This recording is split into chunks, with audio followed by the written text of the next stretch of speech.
Good morning, students. Today's our topic is gradient.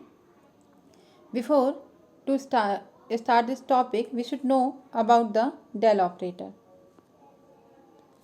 Del operator is a vector differential operator. The value of del is I del upon del x, j del upon del y, k del upon del z, जहाँ i, j, k जो है vector को represent करते हैं और del एक operator है जो किसी भी फंक्शन के साथ जब लगता है, चाहे वो आपका वेक्टर फंक्शन हो, चाहे वो आपका स्केलर फंक्शन हो, ये उस फंक्शन को ऑपरेट कर देता है। जैसे कि डेल अपॉन डेल एक्स या डेल अपॉन डेल वाई, ये भी एक ऑपरेटर होते हैं जो कि किसी भी फंक्शन के साथ लगते हैं, जुड़ते हैं, उसको क्या कर देते हैं, डिफ्रेंशिएट कर देते हैं, ऑपरेट कर देते हैं। वैसे ही डेल क्या है, एक ऑपरेटर है, डिफरेंशियल ऑपरेटर है, जिस भी फंक्शन के साथ लगता है, जुड़ता है, उसको ये ऑपरेट कर देता है, चाहे वो फंक्शन आपका स्केलर फंक्शन हो, चाहे वो फंक्शन आपका वेक्टर फंक्शन हो। ठीक है, तो ये था डेल ऑपरेटर। डेल ऑपरेटर के बारे में हमें पता होना जरूरी है, तभी हम ग्रेडियंट को समझ सकते हैं, इसलिए पहले मैंने आपको डेल ऑपरेटर के बारे में बताया। इसके बाद आते हैं हम हमारे टॉपिक पे, gradient of a scalar function. Gradient of a scalar function, यहाँ आपको दो टर्म दिखाई दे रही हैं, एक तो ग्रेडियंट और दूसरा स्केलर फंक्शन। स्केलर फंक्शन के बारे में हम सब बहुत अच्छे से जानते हैं, ऑलरेडी हमने 11th-12th में पढ़ा हुआ है, फिर भी मैं एक बार बता देती हूँ। स्केलर और वेक्टर फंक्शन ये दोनों आपने पढ़े होंगे। स्केलर क्वांटिटी या वेक्टर क्वांटिटी क्या होती है? वेक्टर क्वांटिटी वो होती है जिसमें हम मैग्नीट्यूड और डायरेक्शन दोनों की बात करते हैं। जब हमारे पास किसी फील्ड का मैग्नीट्यूड और डायरेक्शन दोनों पता होता है तो हम उसे वेक्टर फंक्शन की कैटेगरी में लाते हैं, और अगर हमें सिर्फ उसका मैग्नीट्यूड पता है, उसका डायरेक्शन हमें नहीं पता है, तो हम उसको स्केलर फंक्शन कहते हैं। ठीक है, तो ये तो हो गया स्केलर फंक्शन। अब आते हैं ग्रेडियंट। ठीक है, ग्रेडियंट होता क्या है? दूसरा क्वेश्चन दिमाग में ये आता है कि gradient of a scalar function क्यों लिया हमने? क्या स्केलर फंक्शन का ही हम ग्रेडियंट निकालते हैं? क्या हम वेक्टर का ग्रेडियंट नहीं निकाल सकते? तो मैं आपको बताना चाहूँगी, ग्रेडियंट का मतलब क्या होता है बच्चों? ग्रेडियंट का मतलब, जैसा कि नाम ही इससे लग रहा है ग्रेडियंट, कि आपको ये ग्रेडियंट ये बताता है कि उसका मैक्सिमम रेट ऑफ चेंज कहाँ है। कोई भी जो फील्ड है जहाँ उसका मैक्सिमम रेट ऑफ चेंज किस डायरेक्शन में होगा, क्योंकि जहाँ पे उसका मैक्सिमम रेट ऑफ चेंज होगा वहीं उसका स्लोप मिलेगा और वही उसका डायरेक्शन होगा। तो जब हम किसी फील्ड का मैक्सिमम रेट ऑफ चेंज निकाल लेंगे तो डेफिनेटली हमें उसका डायरेक्शन पता चल जाएगा, और डायरेक्शन हमें पता चल जाएगा तो वो क्वांटिटी कैसी बन जाएगी? वेक्टर बन जाएगी। और हम डायरेक्शन किसका पता लगाएंगे? ऑब्वियसली उसका जिसका हमें डायरेक्शन नहीं पता, और डायरेक्शन हमें किसका नहीं पता होता है? स्केलर फंक्शन का। वेक्टर का तो ऑलरेडी हमें पता है डायरेक्शन, तो हम क्यों निकालेंगे उसका ग्रेडियंट? तो ग्रेडियंट बताता क्या है? ग्रेडियंट हमेशा आपको ये बताता है कि जो आपका फील्ड है, स्केलर फंक्शन है, उसका मैक्सिमम रेट ऑफ चेंज कहाँ है, उसका मैक्सिमम रेट ऑफ चेंज जिस डायरेक्शन में होगा वही उसका डायरेक्शन होगा। तो ओवरऑल स्केलर फील्ड का डायरेक्शन बताने वाला पैरामीटर है आपका ग्रेडियंट। ये तो इसका फिजिकल फिनोमेना मैंने आपको बताया, इसका कॉन्सेप्ट बताया। मैं इसको मैथमेटिकली कैसे रिप्रेजेंट करते हैं?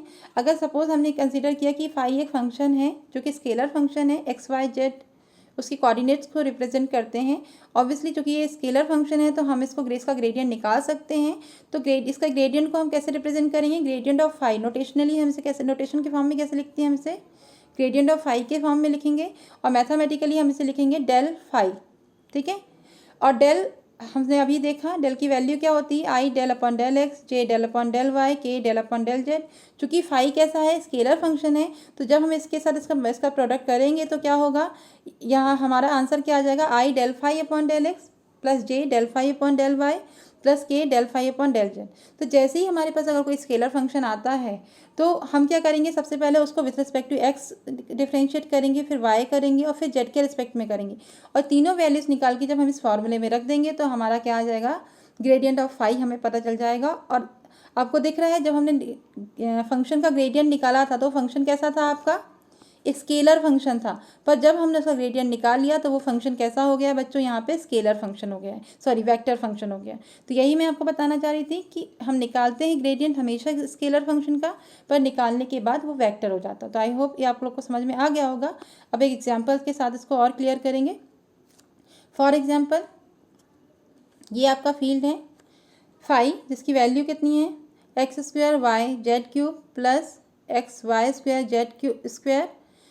ये आपको फील्ड दिया है, इसका आपको ग्रेडियंट ऑफ फाई निकालना है, और उसके कोऑर्डिनेट्स भी आपको दिए हुए हैं 1 3 2। ठीक है। अगर कोऑर्डिनेट नहीं दिए हैं तो भी आप इसका आंसर निकाल सकते हो, आपके आंसर एक्स वाई जेड के फॉर्म में आएंगे। पर चूंकि आपको एक्स वाई जेड की वैल्यू दी है तो आप लास्ट में एक्स वाई जेड की वैल्यू भी पुट कर सकते हो। ये आपका फंक्शन दिया है, जैसा कि लास्ट मैंने अभी आपको जब ग्रेडियंट ऑफ फाई समझाया था तो बताया था आप सबसे पहले क्या करो, अपने फंक्शन को with respect to x, with respect to y और विथ रिस्पेक्ट टू जेड इनकी वैल्यूज निकाल लो डिफरेंशिएट करके, और फिर इस वैल्यू को ग्रेडियंट ऑफ फाई के इस फॉर्मूले में आप पुट करो। आपका जो आंसर आएगा वो एक्स वाई जेड के फॉर्म में आएगा।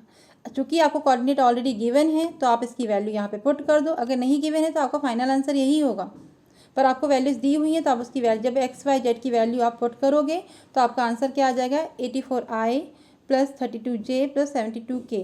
ठीक है, तो आपने खुद देखा हमारा फंक्शन कैसा था स्केलर, पर जब हमने उसका ग्रेडियंट निकाला तो हमारा फंक्शन कैसा हो गया है, वेक्टर फंक्शन हो गया है। ठीक है, तो ये था इसका एग्जाम्पल। अब इसकी कुछ प्रॉपर्टीज़ हम देख लेते हैं। ये ग्रेडियंट की प्रॉपर्टीज़ है कि अगर आपके पास कोई दो फंक्शन है ए और बी, दोनों स्केलर फंक्शन है, और इन दोनों के एडिशन या सब्सट्रैक्शन का आप क्या करते हो, एडिशन या सब्सट्रैक्शन का आप ग्रेडियंट लेते हो, तो उस कंडीशन में इसका ग्रेडियंट कितना होगा, उन दोनों के अलग अलग फील्ड के, मतलब ए और बी का अलग अलग आप ग्रेडियंट लोगे, उन दोनों के एडिशन या सब्सट्रैक्शन के बराबर होगा। ये इसकी एक प्रॉपर्टी है। इसकी दूसरी प्रॉपर्टी क्या है कि अगर आप कोई फंक्शन है ए और बी स्केलर फंक्शन है, तो उन दोनों के प्रोडक्ट का अगर आप ग्रेडियंट निकालते हो तो उन दोनों के प्रोडक्ट का ग्रेडियंट कितना होगा, a dot del b plus b dot del a. ये होगा आपका ये सेकंड प्रॉपर्टी। तो जस्ट होप बच्चों आप लोग को अच्छे से ग्रेडियंट समझ में आ गया होगा। तो ये टॉपिक यहीं पे ख़त्म करते हैं। Thank you so much.